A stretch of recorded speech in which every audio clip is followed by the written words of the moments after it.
ప్రార్థన. భూమి ఆకాశములను సృష్టించిన మా పరలోకపు తండ్రి, మీకే వందనాలయ్యా. ఈ కథల ద్వారా మీ యొక్క మహిమ చాటాలి అనే ఆశని కలిగించిన నా కన్న తండ్రి, మీకే వందనాలయ్యా. నిజమైన రక్షణ, మారుమనసు అనుభవం కేవలం మీ కృప ద్వారా పొందగలము తండ్రి. అట్టి కృప వీక్షిస్తున్న ప్రేక్షకులకి, ఇందులో పనిచేస్తున్న వాళ్లకి మీ ఆత్మ కుమ్మరించి తోడుగా ఉండమని ప్రార్థిస్తున్నాను దేవా. చూస్తున్న ప్రతి ఒక్కరిని ఆశీర్వదించి మీ ప్రేమను, ఆత్మీయతను పొందేలాగున మీరే సహాయం చేయండి తండ్రి. ఈ చిన్ని ప్రార్థన యేసునామములో అడిగి వేడుకుంటున్నాం పరమ తండ్రి. ఆమేన్. రఘు, నిర్మల దంపతులు ఒక కాలనీలో నివసిస్తున్నారు. రఘు ఆటో నడిపేవాడు, కాని వచ్చిన డబ్బులన్నీ వ్యసనాలకు వృధాపరుస్తూ ఉండేవాడు. వాళ్లకి ఒక కొడుకు. చిన్ననాటి నుండి తండ్రిని చూసి తాను కూడా వ్యసనాలకు బానిసాయి తండ్రి కొడుకులు ఎవ్వరూ ఇంటిని పట్టించుకోకుండా సంపాదించడం, వచ్చింది వ్యసనాలకు వృధాపరచడం చేసేవారు. ప్రతిరోజు ఆ ఇంట్లో నిర్మల భర్తతో మరియు కొడుకుతో గొడవలు పెట్టుకుంటూ ఉండేది. బాధగా ఉన్న నిర్మల దగ్గరకు ఒకరోజు మేరీ వచ్చి, నిర్మల, నీ సమస్యలని చూస్తూనే ఉన్నాను. ఎన్నాళ్ళిలా? నీ భర్త, నీ కొడుకు మారాలి అంటే నాతో పాటు చర్చికి రా. ఆ యేసయ్య అందరినీ మారుస్తాడు. చర్చికా? గుడిసెలో ఉన్నంత మాత్రాన మా కులం గోత్రం ఏంటో తెలుసా? మీలాంటోళ్ళకే ఆ చర్చీలు. ఉప్పు పప్పు ఇచ్చినట్లు సలహాలు కూడా ఇవ్వక మేరీ. అప్పుడే ఇంటికి తూగుతూ వచ్చిన రఘుని చూసి నిర్మల నానా మాటలు అంటూ ఉంటుంది. కావాలనే మేరీని కూడా కించపరుస్తూ మాట్లాడుతుంది. మేరీ అన్న మాటలన్నీ భర్తకి చెప్పడంతో రఘు కూడా మేరీని తిడుతూ ఉంటాడు.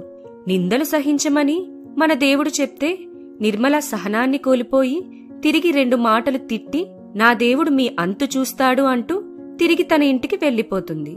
మరుసటి రోజు ఉదయం ఆరాధనకి మేరీ నిర్మల ఇంటి ముందు నుండే వెళ్తూ మొహం తిప్పుకుంటూ వెళ్తుంది. అది చూసిన నిర్మల, తిప్పుకుంటుంది చూడండి, మీ వల్లే అందరితో నేను మాటలు పడాల్సిన పని వచ్చింది. చిచ్చి. నువ్వు గమ్మునుండవే. కొన్ని రోజులుగా మందు మానేసినంత మాత్రాన ఆమె భర్త అంతకు ముందు ఎలాంటోడో తెలీదా? ఈమె ఎంత గయ్యాలదో తెలీదా? యేసు మార్చాడని ఒట్టి బూటకపు మాటలు. నిన్న రాత్రి చూడలేదా ఆమె మాటలు? అంటూ తిరిగి తిడుతూ ఉంటారు. చర్చికి సమయం అవుతుంది అని మేరీ వెళ్లిపోతుంది. కాని మనసులో ఎంతో వేదన. నోరు తెరిచి పాపం చేశానే అనే బాధ మనసును బాధిస్తూ ఉంటుంది. ఇంతలో చర్చిలో జరిగే ప్రసంగం ద్వారా మేరీతో దేవుడు, మిమ్మును బట్టే నా నామము అన్యజనుల మధ్య దూషింపబడుతుంది. మీ మారు మనస్సుకు తగ్గ ఫలము ఏది? అది మీ క్రియల ద్వారా చూపించాలి కదా అని మాట్లాడగానే మేరీ ఎంతో దుఃఖపడుతుంది. ఆ రోజు నుండి ఎడతెగక ప్రార్థనలు చేస్తుంది. మొదట తన పూర్తి మారు మనస్సు కోసం చేస్తుంది. తనని తాను మార్చుకుంటూ, తన కుటుంబాన్ని మారుస్తూ, అన్నీ భరిస్తూ, సహిస్తూ ప్రార్థనలో గడుపుతుంది మేరీ. తన ఇంటిని కట్టుకుంటూ నిర్మల కుటుంబం కోసం కన్నీటి ప్రార్థనలు చేస్తుంది మేరీ. ఒకరోజు మేరీ నిర్మల దగ్గరకు వెళ్లి, నన్ను క్షమించు నిర్మల, తెలియక తప్పు చేశాను. మీకోసం కూడా ప్రార్థిస్తున్నాను. ధైర్యంగా ఉండు, ఏమీ కాదు. ఏం పర్వాలేదులే మేరీ, నాకేం, నేనెంతో సంతోషంగా ఉన్నాను. ఇదిగో నా భర్త కూడా ఎంతో మారాడు. అందరి దేవుళ్ళు గొప్పోళ్లే మేరీ. మా దేవుడు గొప్ప, మా దేవుడు గొప్ప అని చెప్పుకొని తిరగాల్సిన పని లేదులే. దేవుని కోసం ఎంతో చెప్పాలి అని ఉన్నా చెప్పే కన్నా విశ్వాసం కలిగి ప్రార్థన చేస్తే ఎదుటి వ్యక్తిలో మార్పు వస్తుంది, వాళ్ళకి రక్షణ వస్తుంది. ముందు మన మారు మనస్సు ఎంతో ముఖ్యం అని తెలుసుకున్న మేరీ మౌనంగా తిరిగి ఇంటికి వెళ్లి ప్రార్థనలు చేస్తూ ఉంటుంది.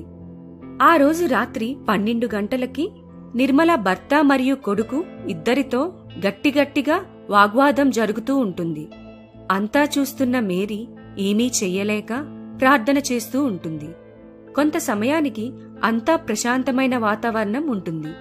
గొడవ అంతా సద్దుమణిగిందేమో కదా అని మరికొంచెం సేపు నిర్మల కుటుంబం కోసం, వాళ్ళ రక్షణ కోసం ప్రార్థన చేసి నిద్రపోతుంది మేరీ. ఇటు నిర్మల బోరున ఏడుస్తూనే ఉంటుంది. భర్త తాగేసి ఒకవైపు పడి ఉంటే కొడుకు ఇంకోవైపు. మధ్యలో కన్నీళ్లు కారుస్తూ నిర్మల అక్కడే నిద్రపోతుంది. ఆ రాత్రి యేసుప్రభు నిర్మలకి దర్శనంలో, ప్రయాసపడి భారం మోయిచున్న సమస్త జనులారా, నా యొద్దకు రండి, నేను మీకు విశ్రాంతి కలగచేస్తాను అని యేసయ్య మాయమవుతారు. తెల్లవారిన తరువాత నిద్రలేచి నిర్మల రాత్రి వచ్చిన దర్శనం గుర్తు తెచ్చుకుని, అది యేసుప్రభువే కదా, ఒకసారి మేరీ దగ్గరకు వెళ్లి తెలుసుకుందాము అని మేరీ ఇంటికి వెళ్తుంది నిర్మల. జరిగింది అంతా చెప్తుంది. అప్పుడు మేరీ, నన్ను కాపాడిన నా తండ్రి, నిర్మలతో మాట్లాడావా అయ్యా? నిర్మల, నీకిష్టమైతే ఒకసారి చర్చికి రా. కుదరకపోతే నేను ప్రార్థనలు చేస్తాను. ఏదో ఒక సమయంలో మా ఇంటికి వస్తావా? అమ్మో, చర్చికా? నన్ను బ్రతకనివ్వరింట్లో. ఒక పని చేస్తా, వాళ్ళు బయటికి వెళ్ళాక చర్చికి వీలు చేసుకుంటా. ఈలోపు ప్రార్థన చేయి మేరీ, మీ ఇంటికి వస్తూ ఉంటానే అని చెప్పి కన్నీళ్లతో మేరీతో మాట్లాడుతూ ఉంటుంది నిర్మల. ప్రతిరోజూ ఇంట్లో ప్రార్థనలో ఉంటూ ఎంతో సమాధానాన్ని పొందుతుంది నిర్మల. ఆ సమాధానమే తనకి ధైర్యాన్ని ఇస్తుంది. ఇంట్లో తెలియకుండా చర్చికి వెళ్తూ ఉండేది. కొన్నాళ్లకి ఇంట్లో జరుగుతున్న మార్పులు గమనించి దేవుని కోసం బహిరంగంగా సాక్ష్యంగా ఉండాలి అని నిశ్చయించుకొని చక్కగా ఇంట్లో చెప్పి మరీ చర్చికి మేరీతో కలిసి వెళ్తూ ఉండేది నిర్మల. ఆ విధంగా దేవుని రక్షణలోకి వస్తుంది నిర్మల. రక్షణలో ఉన్న మేరీకి పూర్తి మారుమనసు అనుభవం వచ్చి క్రీస్తుతో కలిసి ఇద్దరూ నడుస్తారు. మరి నిర్మల కుటుంబం రక్షణ పొందనుందా? నిర్మల రక్షణని కాపాడుకోనుందా? మనం తరువాయి కథనంలో చూద్దాం. ఈ ఛానల్ని ఆదరిస్తున్న పరలోకపు తండ్రికి, వీక్షిస్తున్న మీ అందరికీ యేసునామంలో ధన్యవాదాలు తెలియజేస్తున్నాము. మీ రక్షణ మారుమనసు యొక్క అనుభవాలు కమెంట్ సెక్షన్ ద్వారా మాతో పంచుకోగలరు. Praise the lord.